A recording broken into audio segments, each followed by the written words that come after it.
Acá les puse estas diapositivas, se las voy a enviar en un momento terminando la clase para que la vayan leyendo. Acá está todo lo que vamos a hacer en este módulo de administración de medicamentos.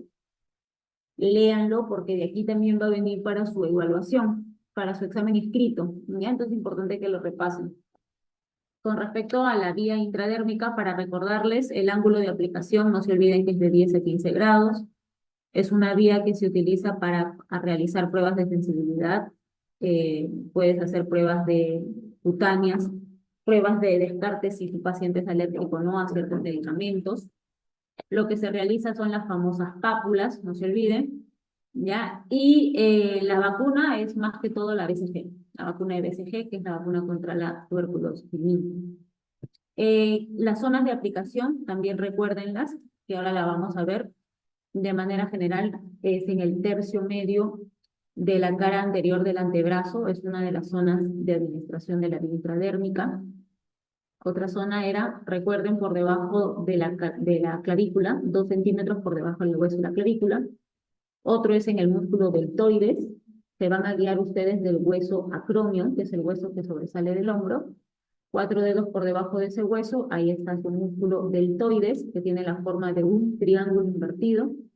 Generalmente ese músculo se utiliza más para las vacunas. Y otra zona de aplicación de la vía intradérmica es la zona interescapular, o sea, a nivel de los omóplatos, a nivel de la espalda, también puedes aplicar esta vía de administración. ¿Ya? Muy bien. Ahora, otra cosa que tienen que saber son la bioseguridad. No habíamos hablado de este tema. La bioseguridad es muy importante para toda vía de administración de medicamentos. En el caso de la bioseguridad, bio, de vida, ¿no? Seguridad para la vida. Cuando nosotros utilizamos nuestros equipos de bioseguridad, va a ser no necesariamente va a ser para protegernos nosotros no va a ser necesariamente para protegernos nosotros como personal de salud, sino que también la bioseguridad nos va a ayudar a proteger a la familia, a la comunidad y al paciente en general. Cuando utilizan ustedes todos sus equipos, sus EPPs y todos los principios de bioseguridad, ustedes lo toman en cuenta, lo consideran. Recuerden que de cierta forma estamos previniendo enfermedades, estamos previniendo infecciones, especialmente en áreas hospitalarias. En los mismos hospitales o en los mismos centros de salud hay microorganismos. Nosotros vivimos en microorganismos constantemente, vivimos acompañados de estos microorganismos en general, ¿no? Virus, bacterias, parásitos, hongos, todos ellos forman parte de los microorganismos. Entonces, en el hospital, ni qué decir, ¿no? En los hospitales también, ustedes si están en algún momento pues, de visita a un hospital o quizás trabajando también en un hospital o haciendo prácticas en un hospital, hay bacterias especiales o específicas que se encuentran en esas áreas hospitalarias, ¿ya? Las más representativas, lo que es gram positivo, el Staphylococcus aureus, y en lo que es la gram negativa, la más representativa es la Pseudomonas aeruginosa, ¿ya? No se olviden de esas dos bacterias, porque esa es pregunta también. Las dos bacterias más representativas en lo gram positivo, Staphylococcus aureus, y en las gram negativas, la Pseudomonas. Incluso también la pseudomonas es un tipo de microbios que se encuentra mucho en los lavaderos, o sea, específicamente en los lavaderos y de lavaderos de los hospitales también, ¿no? Es un tipo de microorganismo que se desarrolla principalmente en zonas húmedas, por eso es que en los lavaderos se encuentra ese tipo de bacterias. ¿Ya? Entonces, nosotros antes de aplicar un medicamento o antes de hacer cualquier procedimiento aséptico, ustedes tienen que tener en cuenta sus equipos de bioseguridad, ¿ya? Tener en cuenta que hay algunas enfermedades también que de manera accidental puedes contraerlo en el hospital o en tu centro de trabajo. Yo he conocido incluso personal de salud que se ha contagiado de VIH trabajando en su hospital. Sí ha pasado. Posiblemente en una extracción sanguínea, en una aplicación, ¿no? El paciente era seropositivo y no consumía su carga, no llevaba tratamiento y estaba en el apogeo de la infección. Y muchos personales de salud se contagian. Entonces, la bioseguridad es indispensable, ¿no? A veces puede causar flojera estarse lavando las manos a cada rato, otra vez guantes, ¿no? Otra vez tengo que usar mi mandilón, mis EPP, ¿no? Pero créanme que es muy importante, o sea, los equipos de protección, de bioseguridad, es indispensable. Los lentes forman parte también de tus equipos de protección. Y uno dirá, pero ¿para qué lentes, no? Es muy importante. A manera personal, a mí me pasó, no sé si les conté, en una rotación, cuando estábamos atendiendo partos, recuerdo de que una señora puja y rompe fuente, como le llaman comúnmente, ¿no? Las personas, rompió fuente, ¿no? Rompe membranas. Y, y por el pujo, la paciente hace que rompa membranas de manera muy brusca, que todo el líquido amniótico me llegó, ¿no? Todo el líquido amniótico me bañó. Entonces, yo en ese caso estaba con el lente, pero imagínense si no hubiera estado. El líquido amniótico también es un fluido, es una secreción, bueno, no es secreción, es un fluido, son líquidos corporales, ¿no? De la paciente. Y si en este caso la paciente hubiese tenido algún tipo de infección, como por ejemplo pues la sífilis, VPH o cualquier otro tipo de infección VIH, ¿no? Es muy común y posible de que me pueda haber contagiado. ¿Por qué? Porque a través de la mucosa oftálmica en los ojos también es una vía de contagio. Entonces es importante los lentes. Los lentes te cubren todos los ojos, toda la parte de los ojos. Está cerrado por todo el área oftálmica. Entonces es importante. Los mamelucos, que ustedes están viendo acá, eso fue más que todo en pandemia, ¿no? En el COVID salieron más tipos de trajes, de equipos especiales, porque los virus son tan pequeños que hasta incluso pueden pasar. Entonces, la bioseguridad es indispensable. Esto es pregunta de examen también, esto es muy importante que lo recuerden. ¿Cuáles son los principios de la bioseguridad? Recuerden que los principios son tres principios: la universalidad, barreras protectoras y medios de eliminación. ¿Qué quiere decir universalidad? Universalidad, recuerden que viene del término universo. Universo viene de un todo, ¿ya? Entonces, ténganlo siempre en cuenta cuando van a atender a algún paciente, ya sea para aplicación endovenosa, aplicación de medicamentos, o ya sea para cualquier otro tipo de procedimientos que hagan con su paciente, tengan muy en cuenta, chicas, los tres principios de bioseguridad. Háganlo por un tema de prevención de infecciones, de enfermedades, para ustedes, para sus pacientes y para la comunidad, recuerden, ¿sí? La universalidad quiere decir de que ustedes tienen que asumir de que toda paciente está potencialmente infectada.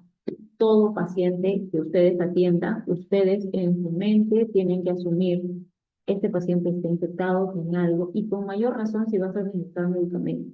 Porque si estás administrando medicamentos, significa que tu paciente está enfermo, tiene una dolencia. Entonces, con mayor razón tienes que tener mucho cuidado porque quizás la enfermedad que tengas es transmisible. Y los fluidos, como en este caso la sangre, es altamente infectante. Si ustedes tuvieran una herida, una lesión abierta en la mano y el paciente también tuviera una lesión o una úlcera y hay un contacto directo, es muy probable que puedan generar algún tipo de infección. Ahora, a eso, súmanle a que ustedes no están vacunadas o que posiblemente la vacuna ya venció y bueno, pues has falsificado tu carnet, ¿no? Para entrar a trabajar o para entrar a hacer tus prácticas en el hospital. Yo no estoy vacunada, mi vacuna ya venció, pero igual ya, porque cuando fui a la posta me dijeron que no había todavía esa vacuna. Entonces, alteraste la fecha, en las finales entraste a trabajar sin vacunas, no estás inmunizada. Y súmenle a eso también el tema de que no te alimentas bien, que no duermes a tus horas, estás estresada, no comes bien, bajas de peso, tu sistema inmune está debilitado. Entonces, ya eres un hospedero elegido para esos microbios, te van a atacar y vas a ser una de las primeras personas que contraiga alguna enfermedad. Entonces, influyen muchos factores, ¿ya? Va a influenciar la edad de la persona hospedera, va a influenciar también tus hábitos alimenticios, muy importantes, tu sistema inmunológico, cómo está, equipos de protección biológica. Los equipos de protección biológica son tus vacunas. Las vacunas forman parte también de tu bioseguridad. Son una forma de barreras protectoras, pero biológicas. Entonces es importante que estés vacunada cuando vas a ir a atender a algún paciente. Entonces, primer principio, no se olviden, es la universalidad. ¿Ya? Universalidad, asuma. No se dejen guiar de que el paciente no parece, porque escuchamos siempre ese tipo de comentarios. No parece, el paciente parece sano, no creo. Es un paciente joven, ¿cómo va a tener esa enfermedad? No creo. Nos dejamos guiar muchas veces por la apariencia del paciente, ¿no? Un paciente joven, un paciente que viene bien vestido, muchas veces, ¿no? Un paciente que viene a atenderse con terno, con pantalón, ¿no? Un paciente que se cuida, no creo que tenga alguna enfermedad. No, nunca digas no creo o no parece. Acá en salud no te confíes de nadie, incluso ni les creas el 100% de lo que te dice el paciente, porque no todo lo que te dice el paciente es real. Empezando por ahí, no todo lo que te dice un paciente es real, no lo crean al 100%. Asuman, todos estos pacientes están potencialmente infectados. Así el paciente sea tu amigo, tu conocido, tu vecino, tu familiar o lo que sea, tienes que asumir de que están infectados. Eso es el primer principio de la bioseguridad. Asumir. Es muy importante ese principio, ¿ya? Universalidad. Segundo principio es las barreras protectoras. Las barreras protectoras vienen a ser tus medios, tus equipos de protección que utilizas para poder evitar o de cierta manera disminuir el riesgo de tus contactos, ya sea de fluidos, ya sea de materiales, ya sea de algunos flujos o presiones, etc. ¿Ya? Hay algunos fluidos que son más potenciales en transmitirse y otros fluidos que son menos, ¿no? Por ejemplo, ¿qué fluidos son menos o qué fluidos no tanto tienes riesgo? Por ejemplo, las lágrimas, ¿no? Así tu paciente tenga VIH, en las lágrimas no hay carga viral.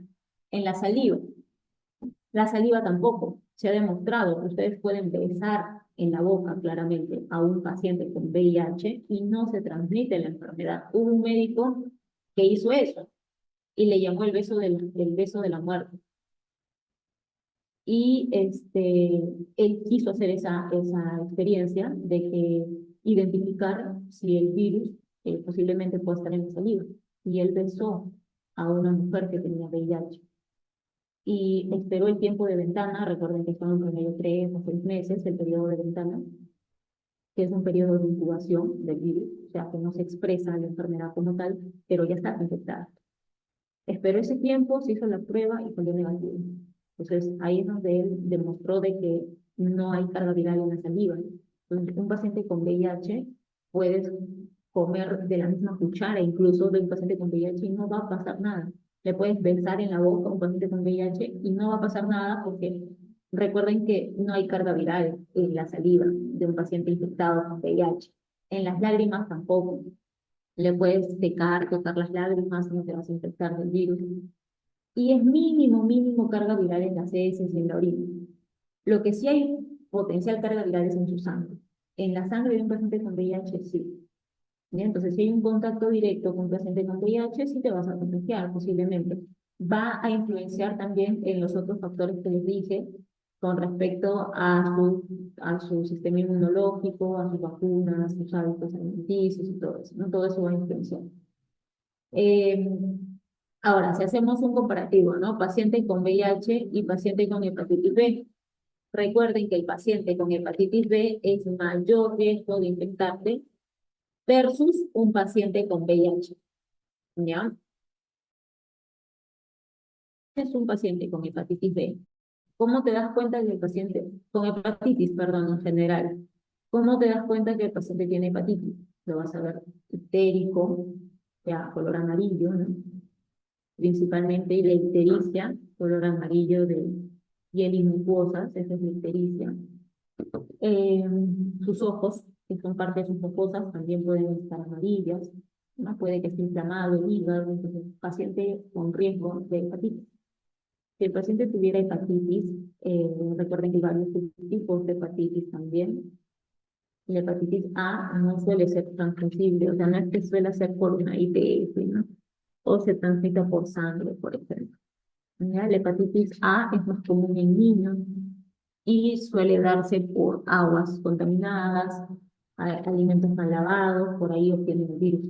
Pero lo que sí es malo o lo que se transmite por relaciones sexuales o lo que sí se puede transmitir por la sangre es la hepatitis B.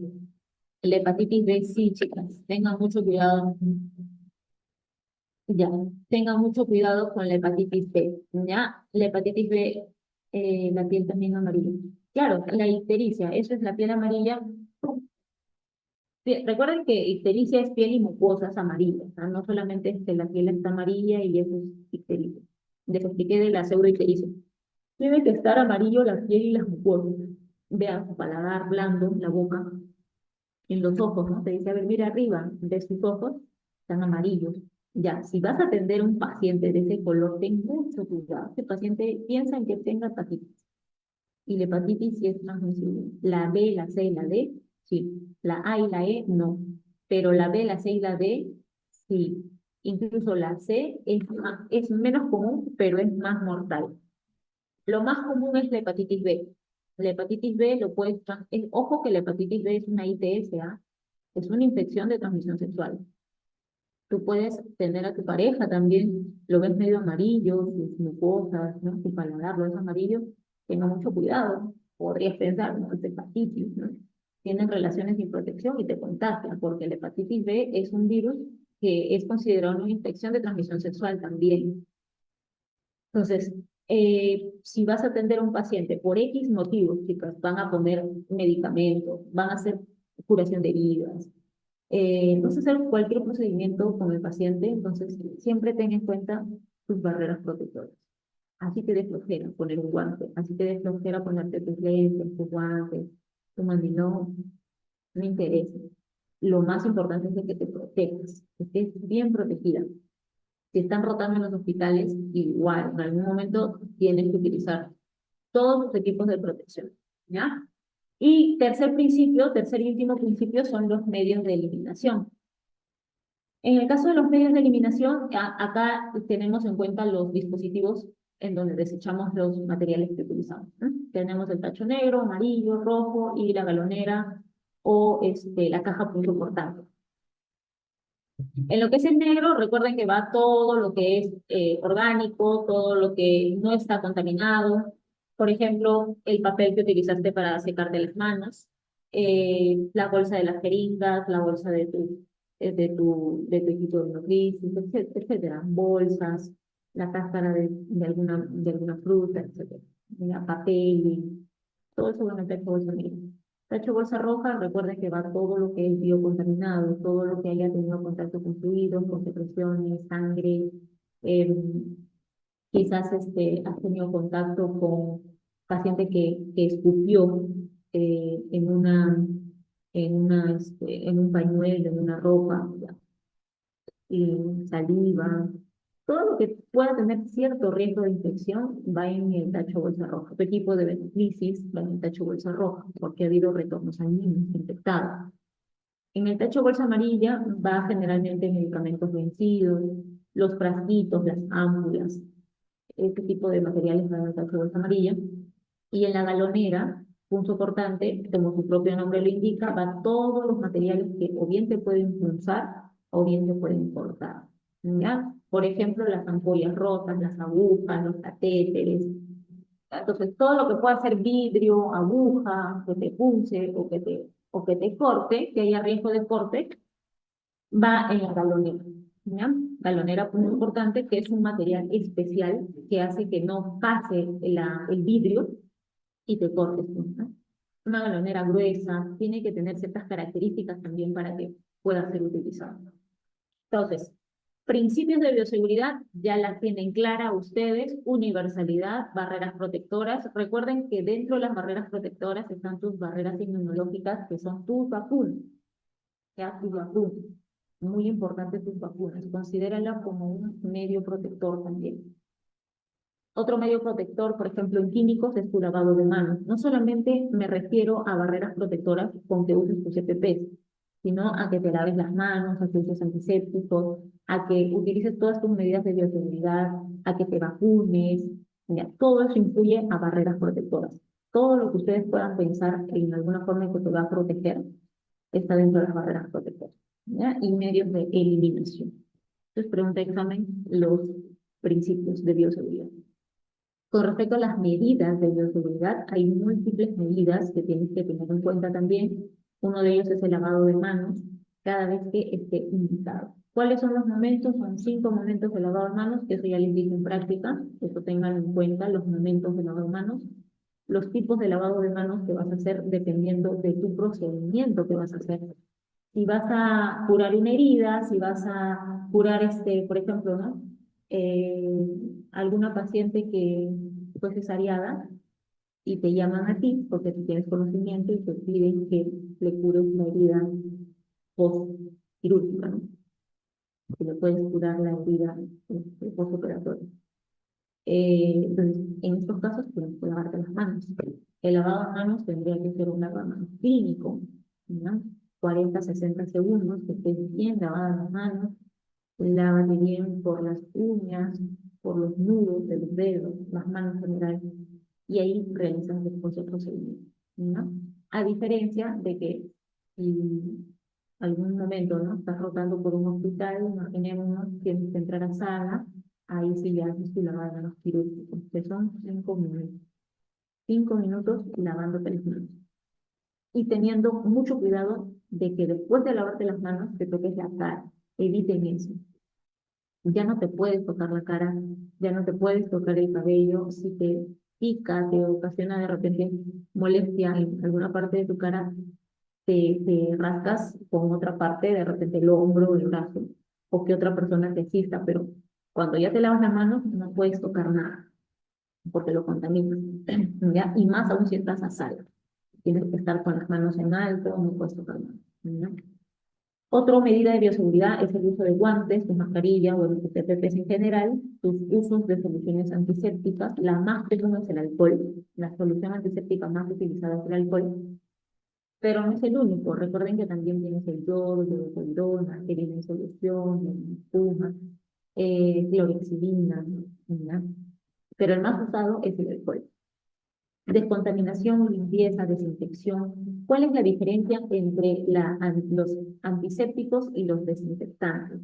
Recuerden que los antisépticos vienen a ser sustancias químicas, pero que son utilizados en tejidos vivos, en seres vivos. Por ejemplo, un antiséptico lo puedes utilizar en un humano como también en un animal. Es un ser vivo, tejidos vivos, ¿ya? A diferencia de los desinfectantes. Los desinfectantes, un ejemplo de ellos es la lejía, o también llamado hipoclorito de sodio al 10%, es la lejía. Recuerden que los desinfectantes son sustancias químicas, pero que son utilizados en superficies inanimadas, o sea, sin vida. El piso, la ventana, el escritorio, la silla, la puerta, etcétera. Cualquier superficie u objeto sin vida, inanimado, lo utilizas para disminuir microorganismos. Tanto los antisépticos como los desinfectantes solamente nos sirven para disminuir microorganismos, pero no te eliminan totalmente de estos, ya solamente los disminuimos.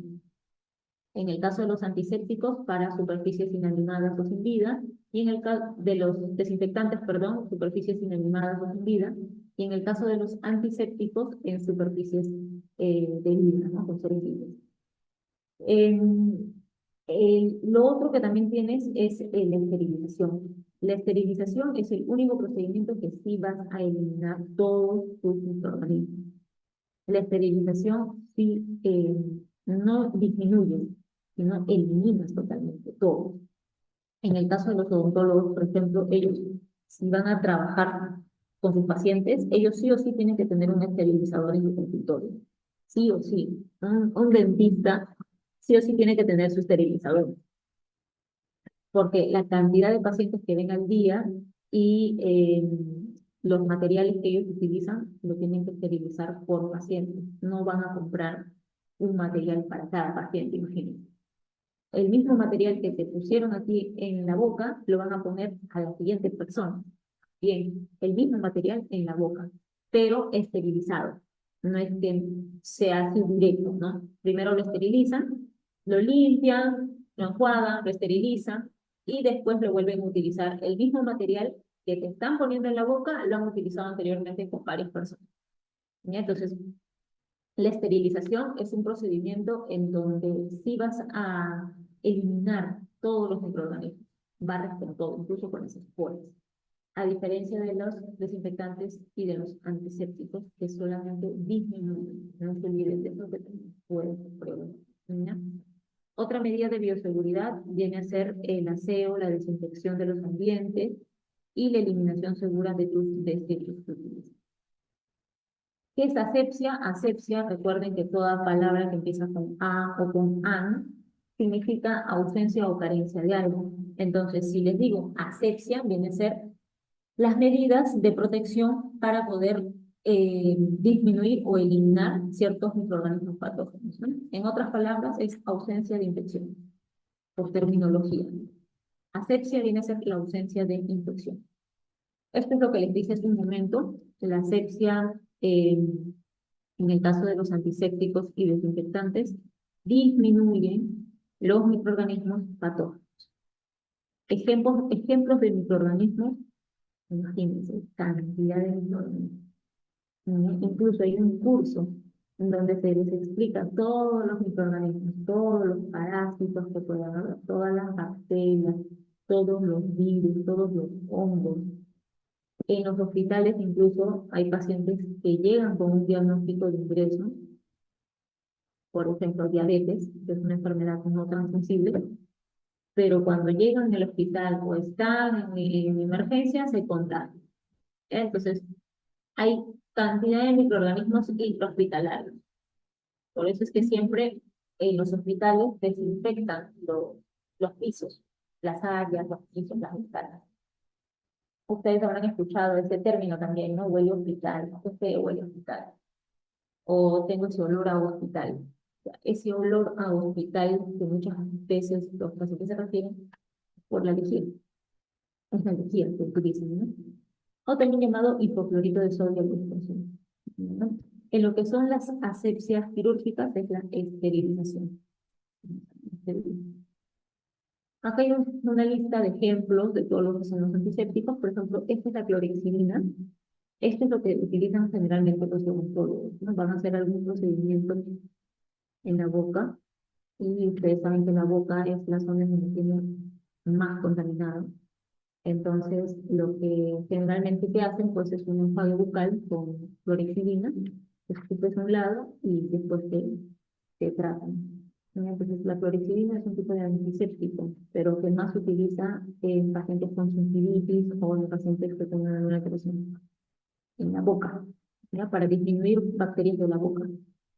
El yodo, hay alcohol yodado también, que lo puedes utilizar incluso para vías de administración de medicamentos. Vas a poner una vacuna, también puedes utilizar con el alcohol yodado, el alcohol en solución o el alcohol en espuma, ¿no? Esto incluso, el alcohol, te sirve para hacer curaciones de heridas también. Ustedes van a hacer alguna curación de heridas, puedes hacerlo con alcohol, perdón, con yodo, sí, con yodo povidona sí lo puedes hacer. Recuerden que así como cuando ustedes van a poner un medicamento intramuscular o parenteral, recuerdan ustedes que limpian, ¿verdad? De adentro hacia afuera, de manera circular. Ya, el yodo povidona o para las curaciones de heridas es el mismo procedimiento. También tendrías que limpiar de manera circular, de adentro hacia afuera. Y la recomendación es que el yodo, de cierta forma, le produce sensación de quemazón, de molestia. Si lo aplicas en una herida abierta, ya entonces explícalo al paciente de que va a sentir cierta molestia cuando le cures la herida. Nunca le dejes el yodo puesto en la herida, siempre límpialo y termina de eliminar restos con cloruro de sodio. Y un dato importante es que si tu paciente te dice que es alérgico a los pescados y mariscos, no le pongas yodo, ¿ya? Porque el yodo, ¿dónde encuentras yodo? Y hay pacientes que son alérgicos a los mariscos. Si tú le limpias con yodo, le pones yodo, lo puedes generar una reacción alérgica, porque contiene yodo. ¿ya? Entonces tienes que tener cuidado. Si el paciente, hasta para eso, preguntarle si es alérgico al yodo, no le vas a preguntar al yodo, ¿no? Sino a los pescados y mariscos, ¿ya? Consulten siempre eso, si vas a usar yodo, por si acaso, consulta, ¿no? ¿Es alérgico a los pescados, mariscos, comido con ronchas, ¿no? Es raro que un paciente sea alérgico justo a los mariscos, justo al pescado, pero no está de más preguntar para evitar algún tipo de reacción alérgica. Si fuese alérgico, ya limpias con otro tipo de solución, ¿no? Ya se limpiaría con otro tipo de solución. La flora transitoria, en este caso, nos va a ayudar, sí, el lavado de manos. Cuando nosotros realizamos el lavado de manos clínico, lo que estamos eliminando es la flora transitoria, que es la flora superficial que está en las manos. El lavado de manos clínico, esto ya les había explicado en la práctica. Recuerden que dura entre 40 y 60 segundos. Acá les pongo un cepillo para uñas opcional. Antes utilizaban cepillo para que se restrieguen bien las uñas al momento de estar lavándose las manos. Actualmente eso ya no es tan recomendable, ya el de utilizar cepillo para las uñas al momento que están haciendo el lavado de manos, ya no es tan recomendable porque eh, se sabe de que al estar cepillándote las uñas generas micro lesiones en las uñas porque estás restregándote ahí con el cepillo, generas microlesiones. Posiblemente no son visibles, pero son pequeñas y hay lesiones que te pueden generar cierto riesgo en el caso de que contraigas una infección o que por ahí chocaste la sangre del paciente con tus dedos y te has cepillado tan fuerte con las uñas que has generado microlesiones y por ahí hay cierto riesgo. Por eso que actualmente es opcional. Lo recomendable es que no necesitas utilizar el cepillo de uñas para lavarte las manos completo, pero sí que te tomes el tiempo y que hagas todos los pasos de lavado de manos. Eso sí se recomienda, ¿ya? Para el lavado de manos, también recuerden el pionero de lavado de manos para sus temas de examen. Los pasos a seguir, bueno, esto ya lo hemos visto en práctica, el de quitarse los anillos, los relojes, las pulseras. Acostúmbrese a usar bien arriba su guardapolvo o su mandilón, lo que tengan. Siempre nos remangamos antes de lavarnos las manos, ¿no? Tener en cuenta también la temperatura del agua, etcétera. Esto ya lo hemos visto en la práctica. Y acá les he puesto por qué es importante esto, ¿no? Porque es importante que mojes las manos y utilices regular jabón, pues jabón líquido. Entonces acá les estoy poniendo los fundamentos también. ¿Ya? Enjuagar el jabón y guardar sin tocar la jabón. Lo ideal es que no uses jabonera. Como les dije en práctica, lo ideal es de que presiones y que caiga solo el jabón o que caiga solo el agua, haciendo presión. ¿Ya? Entonces, eso es lo ideal. O sea, después de lavarte las manos, no deberías de tocar nada, ya nada. O sea, te secas, te pones los guantes y atiendes a tu paciente. ¿Ya? Ahora, ustedes se preguntarán, profesora, ¿y habrá algún motivo, alguna causa de que yo no me lave las manos y me toque solamente colocarme los guantes y atender? Ya, podría ser en casos raros, en casos excepcionales. Por ejemplo, no sé si les conté que a mí me pasó con unas compañeras de que había llegado una paciente por emergencia, ¿ya? Y era una paciente gestante. Llegó en expulsivo, o sea, ya había ya completado 10 centímetros de dilatación, su cuello ya había completado y la cabeza estaba coronando. O sea, 2 o 3 pujos, ese bebé ya salía. ¿Ya? Era un parto precipitado. O sea, la señora ni se enteró que estaba con contracciones, ni se enteró que estaba dilatando. Era un parto precipitado. Y es raro que tengas un parto precipitado. Un parto precipitado, todo tu trabajo de parto dura menos de 3 horas. Es rarísimo. Es como que ahorita estás ahí tranquila y al poco rato ya te da ganas de defecar, porque eso es lo que siente la mujer, que ya va, como que quiere defecar. Significa que ya la cabecita del bebé ya está, ya prácticamente coronó, ya coronó. Y recuerdo muy claro que llegó ese tipo de paciente, con parto precipitado. Nosotros, señora, ni se le ocurra pujar, no puje, no puje, aguante, aguante, aguante un poquito más, un poquito más, un poquito más, para poder llegar al menos a sala de parto, porque si no, el bebé se le viene en pleno pasillo del hospital. No me empuje, señora. Y más aún cuando la paciente es segundigesta, tercigesta, porque dilatan más rápido. Y ellos con dos, tres pujos, su bebito sale como un pescadito, sale. A diferencia de una primigesta, ¿no? O de una primípara, su primera vez, ¿no? Su primer parto. Ellos demoran, suelen demorar más en dilatar. Y el trabajo de parto es más largo también.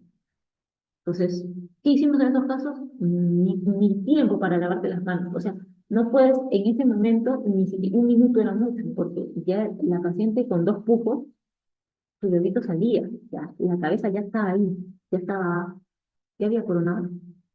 Entonces, no alcanzó tiempo para lavarte las manos. Se calzó los guantes rapidito, nos calzamos los guantes rapidito, y ahí atendimos al paciente. ¿No? Pero son casos excepcionales, son casos rarísimos, ¿no? Una emergencia, como es este caso, una mujer que ya está en la fase expulsiva, llegó a dar a luz la señora. La señora llegó a emergencia solamente para tres, cuatro pujos y su bebé salió. No, la señora tranquila, ¿no? Ni enterada, ella bien tranquila de que ya estaba ya dando a luz. Entonces son casos excepcionales. Lo ideal es que recuerden de que el calzado de guantes no sustituye el lavado de manos. ¿Qué quiere decir? No por el hecho de que te vas a poner guantes, vas a decir, ¿para qué lavarme las manos si estoy con guantes? ¿No? No.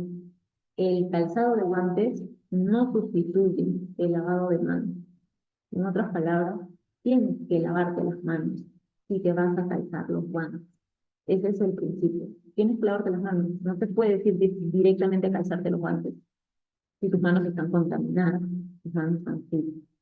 ¿Ya? Entonces, no puedes hacer eso. No sustituye el lavado de manos. Salvo, como este caso, que son rarísimos y son muy especiales. ¿Ya? Pero de lo contrario, no hay justificación. Tienes que lavarte las manos y posteriormente calzarte los guantes. Para inyectables, no necesariamente vas a pedirle a tu paciente guantes quirúrgicos, ¿ya? Para inyectables puedes utilizar los guantes simples, los guantes sueltos, no hay ningún problema, pero sí te lavan las manos, eso sí es importante. Los pasos a seguir para calzarte los guantes, bueno, lavarte las manos, secarte bien.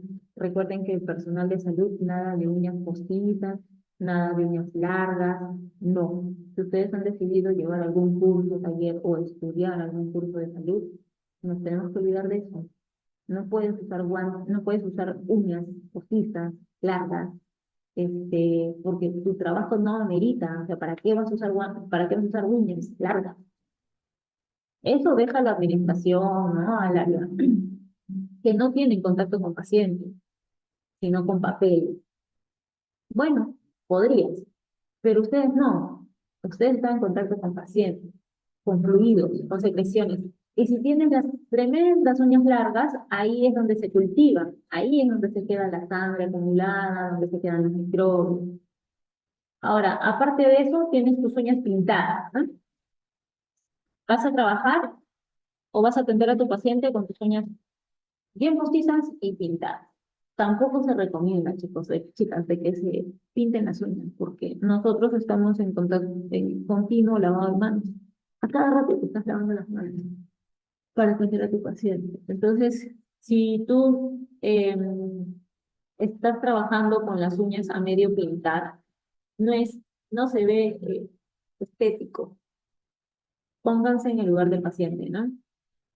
Tú como paciente estás yendo a un puesto, a un establecimiento de salud para que te pongan un medicamento.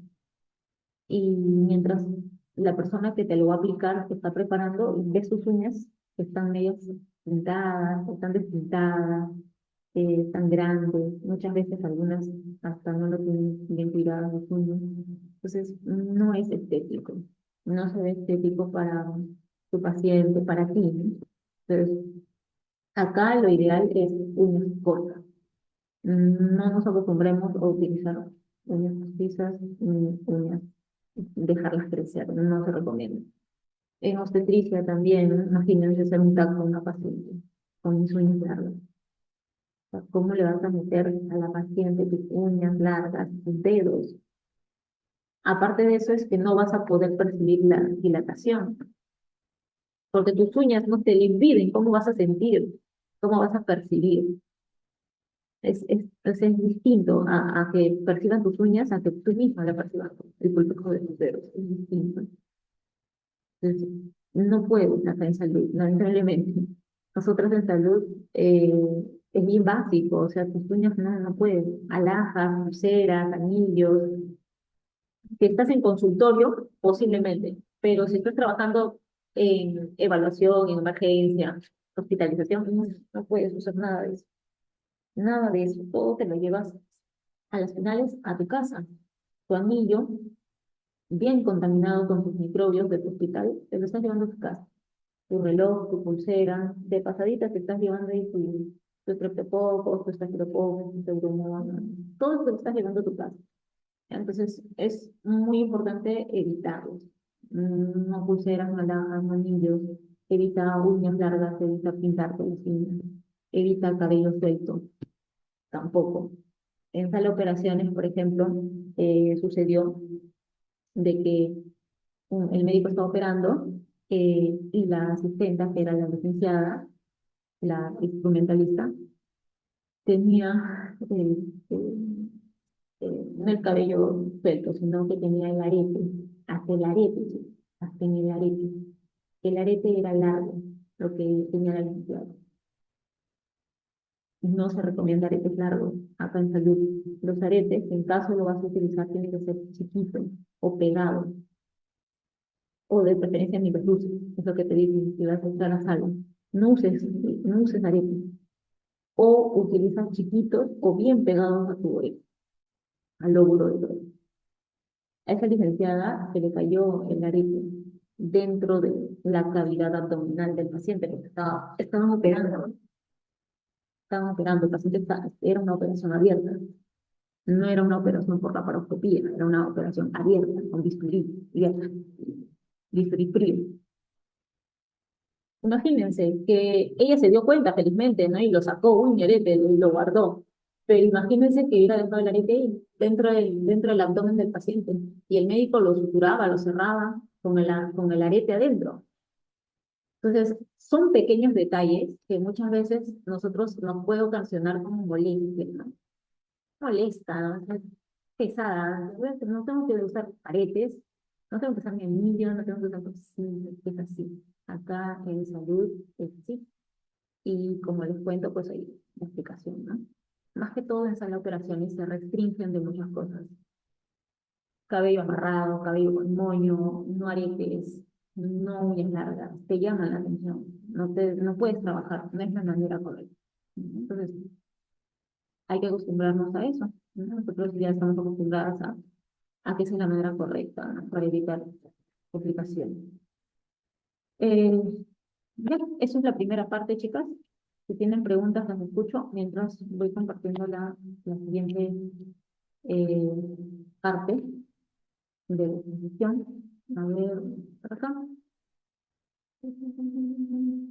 Todas estas diapositivas se las voy a enviar, no se preocupen, pero es para que las lean, ¿ya? No para que las tengan ahí en su USB o en su memoria.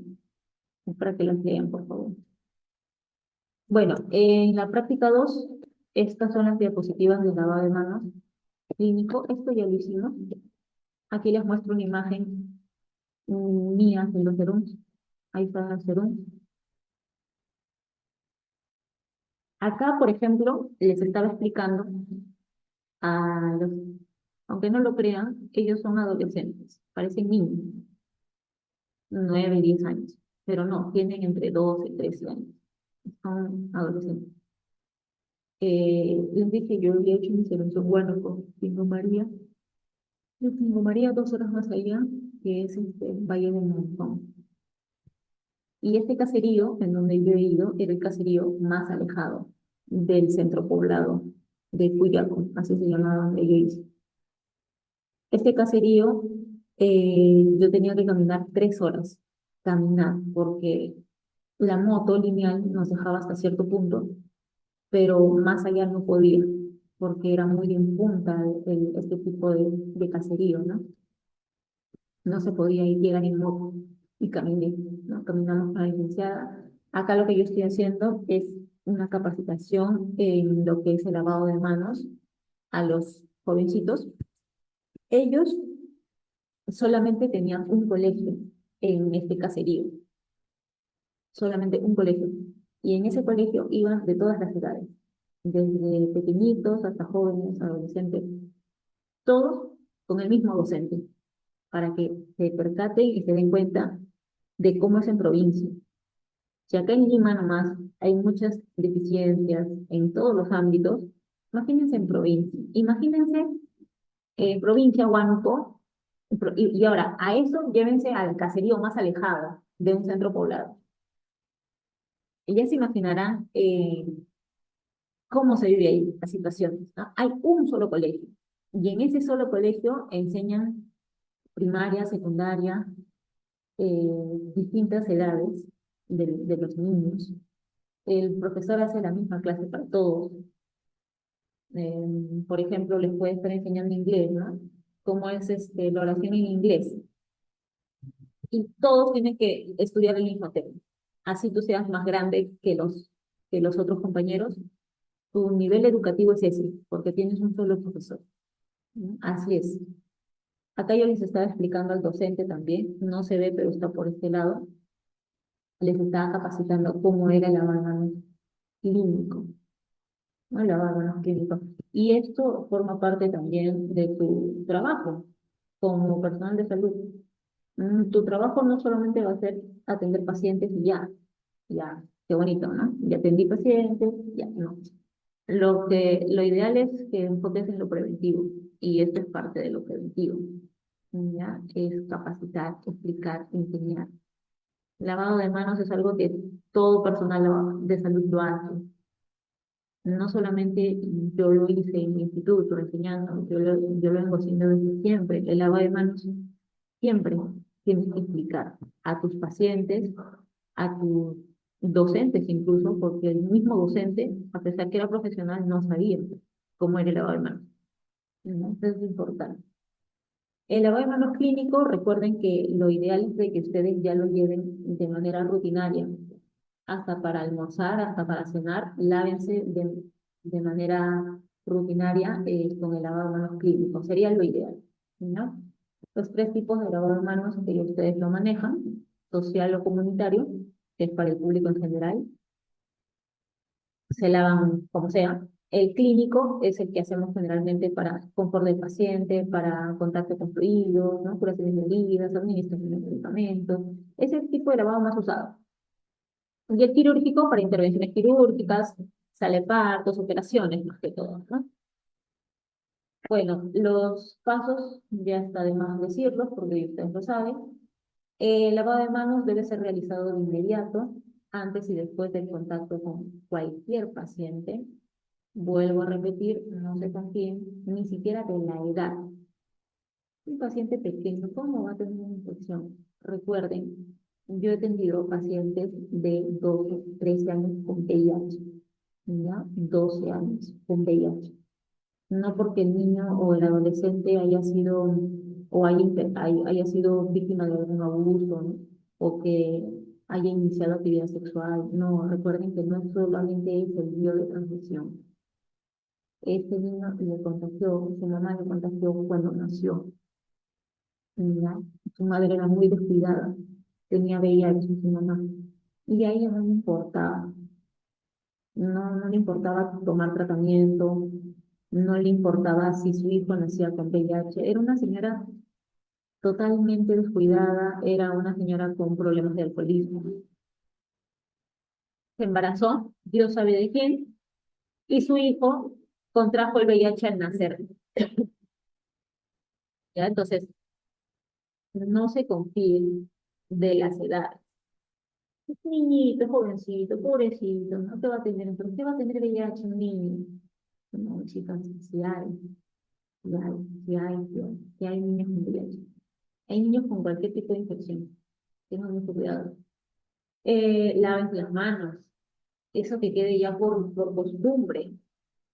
Vas a poner, así sea un simple medicamento intramuscular, que es lo más sencillo, así sea algo simple para ti, lávate las manos, antes y después, con mucho, mucho cuidado. Luego de manipular también tus instrumentos, tus equipos, ¿no? Lávate las manos. Luego de retirarte los guantes, lávate las manos. Y más aún si manipulas fluidos, sangre, secreciones, excreciones, eh, materiales contaminados o materiales que han estado en contacto con el paciente, con mayor razón. Lávense las manos, tengan mucho cuidado. Mantener las uñas cortas, limpias, sin esmaltes ni postizos, lo que les dije hace un momento. Las uñas largas aumentan el riesgo de rotura de guantes, esto también es muy cierto. Caso de una emergencia, tienes que calzarte rápido los guantes y para variar tienes tus uñas largas, para variar. Entonces, en este caso, por la premura, por la situación, ¿no? Es una emergencia, vas a romper los guantes. Tienes que, para evitar eso, córtate las uñas. No puedes utilizar uñas largas. Si a ustedes les gusta este tema de salud, no sé si los estoy desanimando, pero a ustedes les gusta y quizás algunos de ustedes pues les gustaría de repente, ¿no? Estudiar, quizás llevarlo ya más años en un instituto, en una universidad, tienen que tener todo, en cuenta todo esto lo que se les está mencionando, porque de igual manera se los van a volver a decir. Esto es, son como principios del personal de salud, es algo que tú ya sabes. Ya, nada de pintarse, nada de anillos, relojes, pulseras. Incluso tú estás comprometida, comprometido, tu anillo de tienes que guardar. No lo puedes usar mientras trabajas. ¿Ya? Hay personal que sí lo hace, sí, hay personal que lo hace, pero se están arriesgando. Son pocos reservorios de microbios. Tengan mucho cuidado. El uso de cremas hidratantes también. Personal de salud también se recomienda que usen medias, eh, esas medias contra las varices, porque paramos mucho tiempo paradas. Entonces, medios compresivos también ayudan. Y el uso de guantes no suple el lavado de manos. Eso recuerdo. ¿No? Como siguiente clase, bueno, esta era una parte introductoria. Vamos a la siguiente clase porque inyectables es bastante, en realidad. Y estoy tratando de correr un poquito para que ustedes puedan tener toda la clase completa, como es que lo hacemos con otros grupos, ¿no? ¿Ya? Lo importante, chicas, es que se lleven siempre teoría y práctica. A veces me dicen, pero profesora, mucha teoría, no, mejor práctica. Ya, vamos a la práctica. Y cuando les pregunto algo en la práctica, no saben. ¿Y por qué le estás poniendo? ¿Y por eso? Y ya, ¿dónde lo aplicarías? Recuerden que cuando ustedes administran algún tipo de medicamento, o cualquier tipo de medicamento, el paciente ni sabe qué le estás poniendo muchas veces.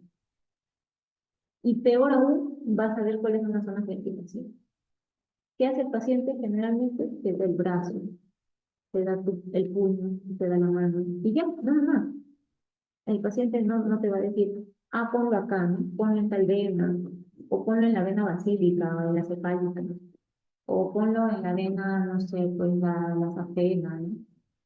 O aplícalo acá en mi tercio externo superior. El paciente no te va a decir nada. El paciente simplemente va a ir a ti a que tú le atiendas. Un ratito. Ya, estaba apagando la laptop, ya lo estoy cargando.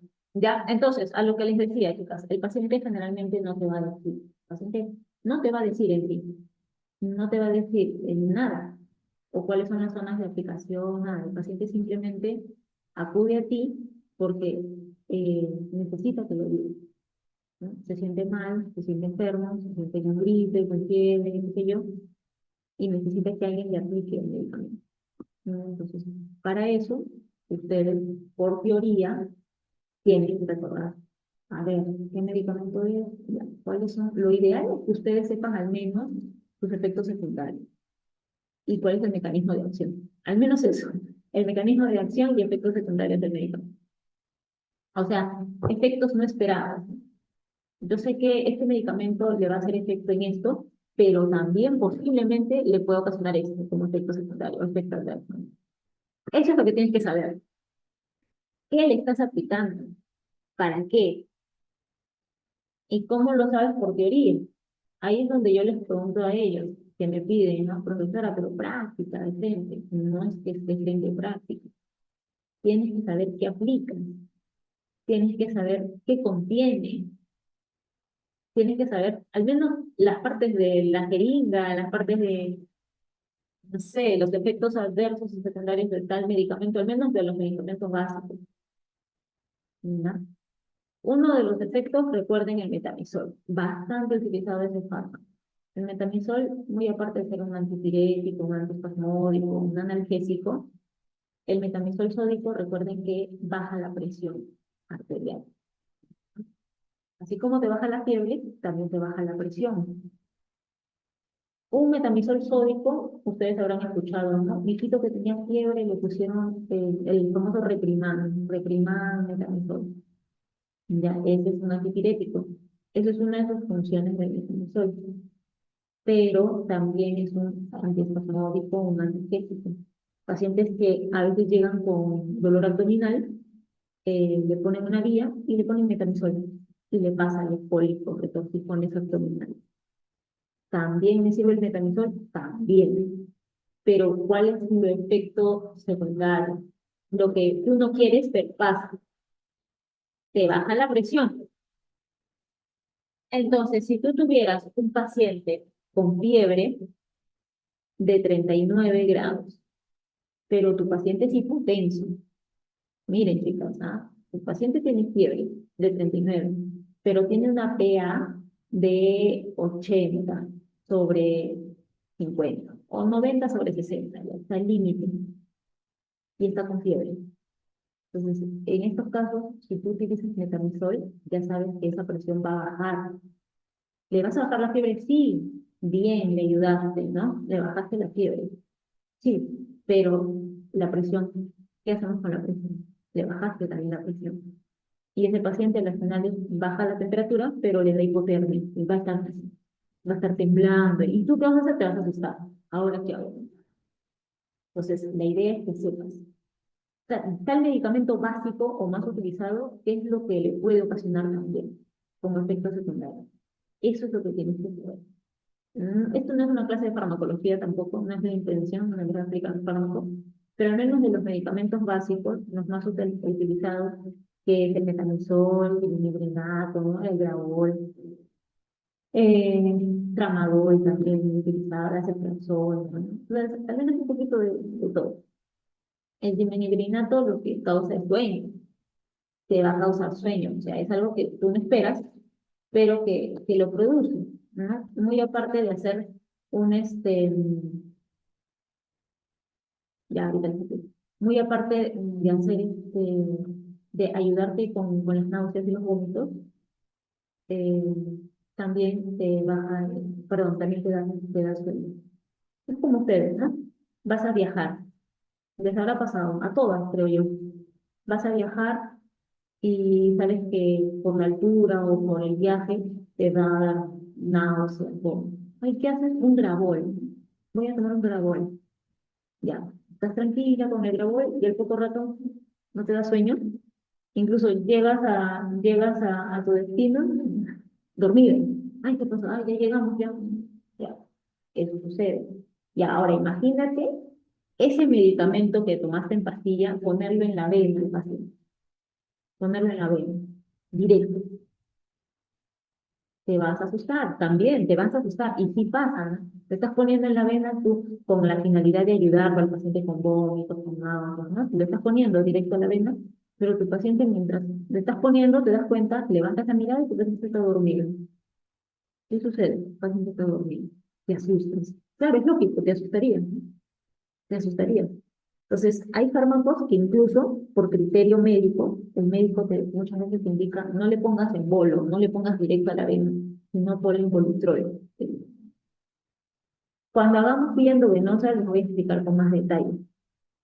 Ahorita la idea es de que quiero que me entiendan de que hay fármacos que van a ocasionar efectos secundarios.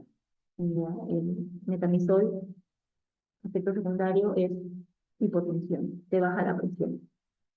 No se recomienda que el metamizol lo pongas en un paciente hipotenso, lo matas o le bajan mucho la presión. Ya, y si le pones endovenoso, peor aún. Por ejemplo, les conté, creo, personalmente, a mí me pusieron metamizol. Yo soy hipotensa, yo siempre tengo frío. Así sea verano, tengo frío, porque mi presión es baja. Entonces, yo soy muy, muy hipotensa, o sea, friolenta, sí soy. Entonces, si a mí me ponen metamizol, que me pasó en el Perú, me pusieron metamizol en bolo, directo a la vena. Cuando es en bolo, normalmente la aplicación debe durar 10 minutos, o sea, es muy lentita la administración, porque es una ampolla directa a tu vena. La aplicación es lenta, lenta y diluida, despacio, despacio, y viendo cómo va reaccionando tu paciente. ¿Qué me pasó a mí? A mí me lo pusieron en 2 minutos. De lo que debería hacer en 10, me lo pusieron en 2. ¿Por qué? Porque yo estaba hablando con la licenciada y cuando ella se enfermaba, yo le aplicaba, cuando yo me enfermaba, viceversa. Y habrá estado interesante el chisme, no sé, la cuestión es que hemos estado hablando con la licenciada en ese momento y de un momento a otro me empecé a sentir mal. Sí, es real, sientes que te desmayas, ¿no? Que tus músculos te pesan, sientes que se va nublando todo. Y es cierto, me estaba dando un shock de velocidad. A eso se le llama un shock de velocidad. Me lo aplicó tan rápido el medicamento que ya estaba generando efectos. ¿Y qué pues empecé a tener diaforesis, temblaba, sudaba, porque me bajó terriblemente más la presión. Ahí viene la pregunta de Maribel, ¿no? ¿Y qué hacer? ¿Qué puedes hacer? Ya está en la vena, no puedes hacer nada, ya está endovenoso. Lo que podrías hacer es dializarlo al paciente para limpiar su sangre del medicamento, pero ¿quién dializa al paciente en ese momento? No puedes hacer nada. Esos son los efectos, perdón, las desventajas de aplicar un medicamento en bolo directo a la vena, porque si lo aplicas eh, no teniendo en cuenta ciertas cosas, pues ocasionar eso. ¿Qué hizo la licenciada conmigo? Abrigarme. Como teníamos una tetera o hervidora eléctrica, puso agua rapidito, me dio agua caliente, trató de levantarme la presión. Lo otro que puedes hacer para aumentar la presión es canalizarle una vía y ponerle suero, pero solamente suero, ya sin medicamento, solamente suero, suero, suero, suero. El suero te aumenta la presión. En mi caso, yo ya no quería que me punsen más agujas, solamente me abrigó, descansé.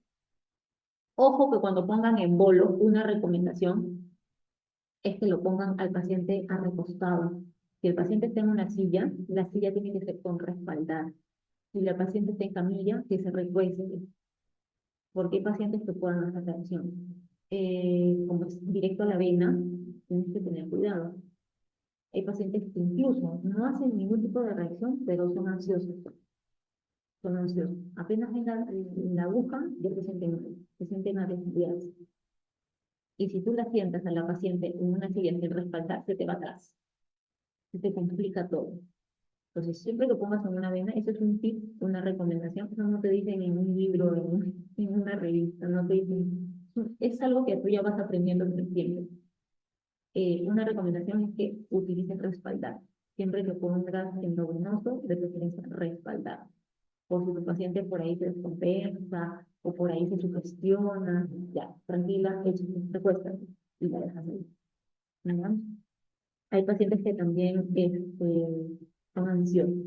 Bien, pacientes ansiosas, pacientes con crisis de ansiedad. Crisis es complicado manejarlos.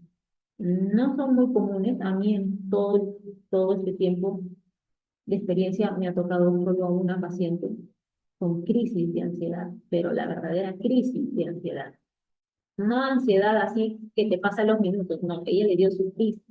Se tiró al piso, tuvo que llamar a paramédicos, se la llevaron de emergencia, tuvo una crisis de ansiedad. ¿Ah? No son comunes, no se asusten. Lo ideal de esto es de que puedas, antes de aplicar un medicamento, y más aún que es un novedoso, le brindes cierta confianza al paciente. Eso es importante, que le brindes cierta confianza al paciente, de manera que el paciente se sienta cómodo y que colabore. Si tú atiendes con tu cara seria, o si atiendes rápido, ¿no? Como generalmente atienden, el paciente no te va a colaborar, no te va a ayudar. Por favor, dame tu mano, ya, como sea, te va a dar la mano. Entonces, no, tú tienes que ganarte al paciente. Y para ganarte al paciente, tienes que generar cierta confianza, cierta, no mucha, no te pases de la confianza, cierta confianza con el paciente, o sea, con tu límite, con la finalidad simplemente de que el paciente te colabore, te ayude. Le pides que abra y cierre la mano, te va a ayudar, te va a colaborar. Ya has generado también al paciente, te va a ayudar. Entonces, a ver, señora, le voy a presionar un poquito más fuerte. Ya, te ayudo. Es importante. Importante el trato que dé el paciente. Tengan en cuenta siempre eso. ¿Ya? En esta clase es con respecto a los medicamentos. Lo que quiero que se lleven acá con este tema es de que recuerden que un medicamento, un fármaco, es un fármaco o una sustancia química en general, ¿no? Los medicamentos, que de cierta forma, para ser actualmente utilizado, un medicamento ha tenido que pasar por varios ensayos clínicos, ha tenido que pasar por estudios de investigación, por experimentos con animales.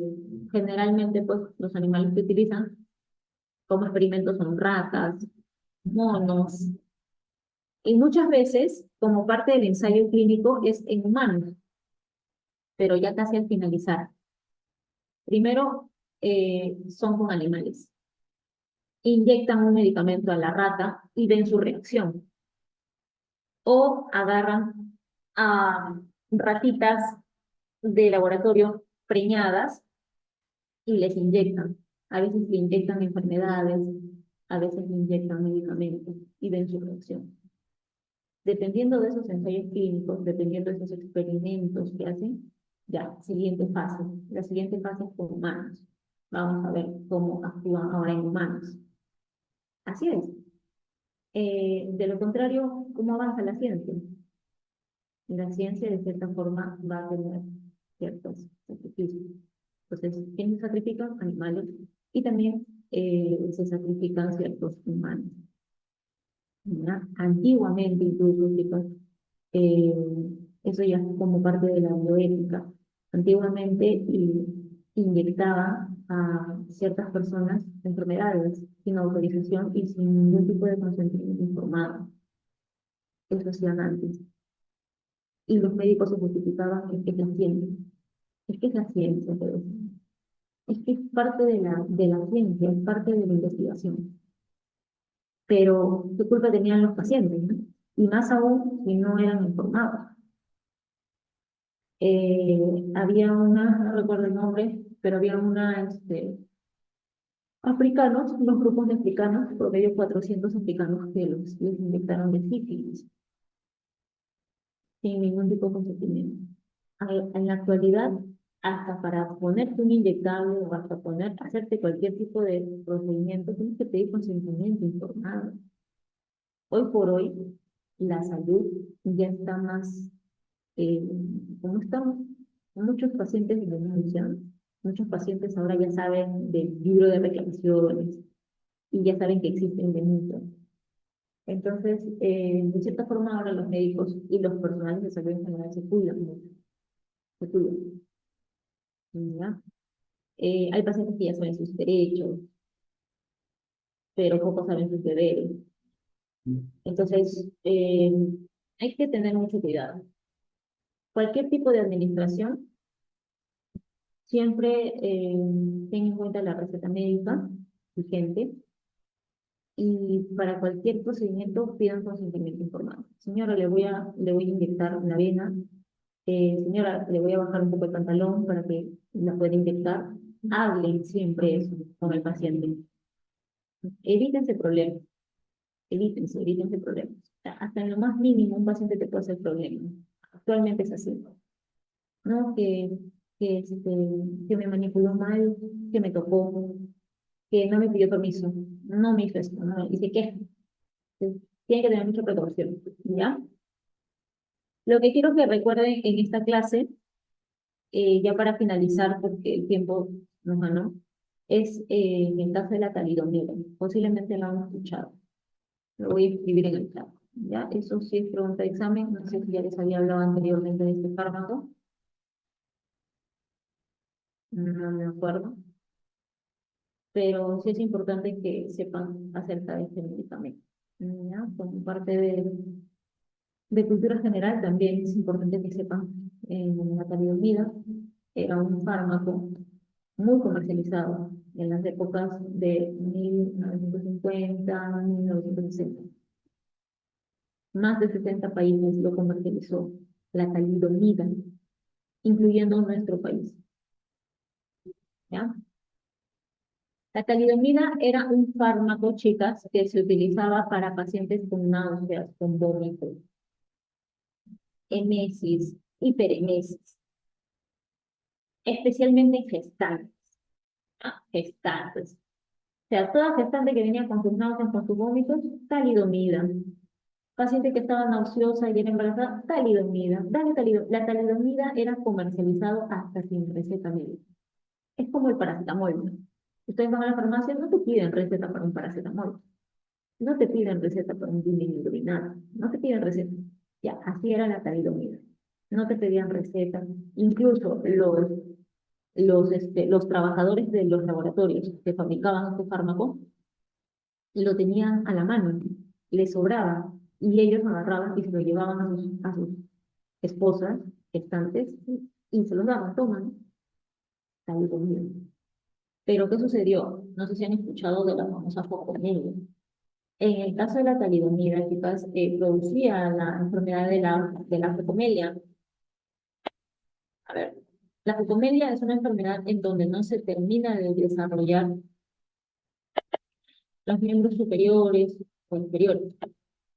Y, este, y es una malformación genética. Focomelia. Vamos a poner focomelia y talidomida. ¿Han escuchado de Galarreta, este político peruano que no tiene brazos? Su mamá consumió talidomida y él lo dijo en una entrevista. Yo nací así porque mi mamá, cuando estaba embarazada de mí, consumió la famosa talidomida. Y por eso nací con esta condición. Esta es la focomelia, chicos. La focomelia es una enfermedad en donde no se termina de desarrollar sus extremidades. Mira cómo nace. Mira cómo nace. La mano pegada al hombro. Y mira acá como que quería crecer su bracito, pero ahí terminó. Puede ser de las extremidades superiores, como también puede ser de las extremidades inferiores, como están viendo acá. Nacían con malformaciones congénitas, la famosa focomelia. Miren cómo nacían de... Y la mamá muchas veces pues, puede haber sentido culpable, ¿no? ¿Por qué tomé ese medicamento? ¿Por qué lo consumí? Pero es que nadie sabía. 1950, 1960, no sabían que la talidomida producía estas malformaciones. Desconocían. Hasta que entró la FDA, que es una ente supervisora. ¿Está bien? 1960, 1950, 1960. La FDA se dio cuenta, es como la DIGESA acá en Perú, que es una ente que supervisa, ¿no? Este medicamento va, este medicamento no va, no puede ser comercializado porque se ha demostrado que produce esto, tu bebé. No va. ¿Ya? Entonces, la DIGESA, el MINSA, la OMS, la FDA, en general, son los que supervisan qué medicamento, qué alimento, qué cosmético puede ser comercializado, y qué cosmético no, o qué medicamento no, o qué alimento no. ¿Ya? La talidomida, a partir de que se identificó que producía focomelia, lo descartaron del mercado, pusieron una alerta mundial. Alerta mundial, la talidomida produce focomelia, produce este tipo de malformaciones, no lo consuman. Hay pacientes que consumen talidomida, pero actualmente lo utilizan como para neoplasias, pacientes con cáncer.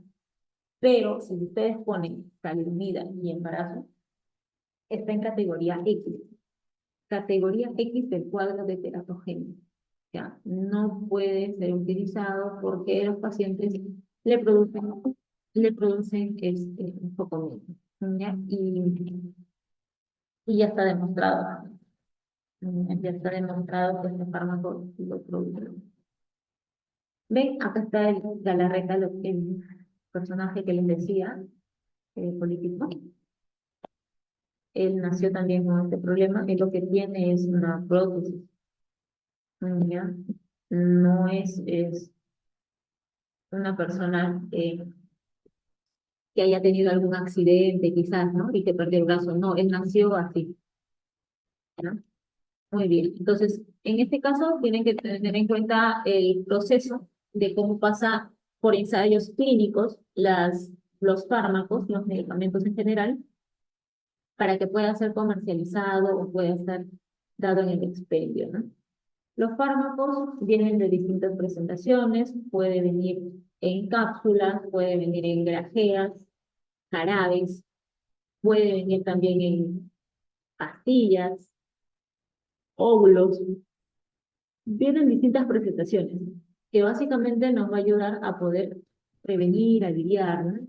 Mejorar el estado de salud de las personas enfermas o modificar ciertos estados fisiológicos.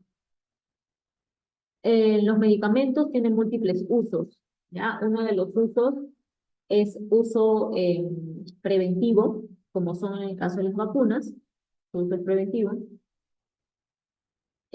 Con las vacunas, recuerden, les dije también en clases anteriores, vacunas inactivas, vacunas activas. Recuerden de la famosa rubiola, la vacuna contra la rubiola en la gestante, totalmente contraindicada. Les mencioné sobre la tetrada de Gref, ¿ya? Eso también está relacionado. Las únicas vacunas que sí se pueden aplicar en las gestantes, influenza, tétanos, tosferina y la vacuna contra el COVID, que actualmente lo han añadido en el calendario de vacunación, la vacuna contra el COVID en gestantes también, ¿ya? En el caso de la vacuna contra la fiebre amarilla, la fiebre amarilla ya saben ustedes que es para enfermedades más que todo endémicas, ¿no? Cuando estás en la selva, enfermedades metaxémicas. Ahora, si tu paciente gestante viviera en la selva, lo ideal es tengan en claro de que en el caso de la vacuna contra la fiebre amarilla, en la gestante lo ideal es que no se le vacune. Pero si tu paciente viviera justamente en esa zona de riesgo de la selva, a ellos por riesgo-beneficio se le tendría que vacunar. Pero a partir de las 26 semanas, según norma técnica. Antes no. Entonces, riesgo-beneficio. No nos queda de otra, sé que le va a hacer mal, pero vive en una enfermedad, vive en una zona endémica este paciente, entonces no te queda de otra que poder, pues, inyectarlo, ¿no? En el caso de en el caso de las pacientes con virus de la influenza, si es gestante, también se le tendría que inyectar, pero en el caso de las gestantes es a partir de las 20 semanas. ¿Qué pasa? Se ha demostrado, Maribel, que si una gestante le pica la chikungunya, su bebé nace con microcefalia. Eso sí está demostrado. Si a la gestante se va de viaje, ¿ya? Un paciente que de repente pues, quiere pasar sus vacaciones, qué sé yo, no quiere relajarse, y se va a la selva, zona endémica, estás embarazada. Te vas justo a la zona en donde hay cantidad de enfermedades metaxémicas, para variar, justo cuando estás embarazada. Bueno, lo ideal, yo les recomendaría que no vayan. Estás embarazada, al menos espera a dar a luz para que vayas a esas zonas endémicas, a esas zonas en donde hay cantidad de dengue, cantidad de chikungunya, malaria. Y ahí te recomendaría que no vayas. Pero, ¿qué pasaría con las personas que van o que viven ahí? y están embarazadas. Ahí es el riesgo-beneficio. O sea, yo sé que la vacuna no es lo ideal para ti porque estás embarazada, pero no me queda de otra, vives acá, en la selva, en plena enfermedad endémica. Y entonces la chikungunya sí se ha demostrado, perdón, el Zika se ha demostrado que produce microcefalia. O sea, el bebito nacería con la cabecita chiquita, el cerebro chiquito, no va acorde con su cuerpo. ¿Ya? Entonces, sí, y el dengue también, el dengue, ¿no? Puede ser dengue clásico o dengue hemorrágico. El dengue hemorrágico puede hasta morir, como el caso de ese ingeniero, ¿no? Del ingeniero bailarín que le llamaron, que falleció justamente por dengue hemorrágico, se complicó. Y él era de la selva, él era de zona endémica. Imagínense una gestante que baja sus defensas. Entonces, hay que tener mucho cuidado. Gestantes sí no se les recomienda esas zonas endémicas hasta al menos que termine su embarazo. Chicas, me voy a quedar aquí por el tema del tiempo.